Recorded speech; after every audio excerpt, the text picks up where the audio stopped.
Ba, naalala mo pa ba yung mga bilin ko sa'yo? Oo naman. Anong mga bilin ko sa'yo?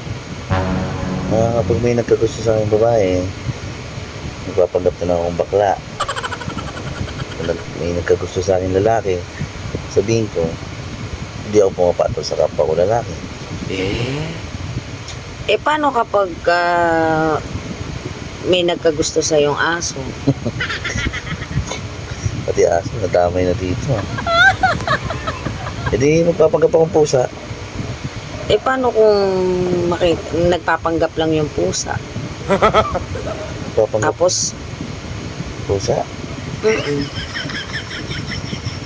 Di maging hangin na lang ako para tapos na. Maging hangin na lang.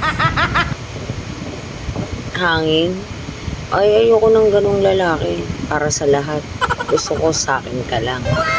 Silosa kasi ako eh. So, baliw ka na! Baliw! Baliw!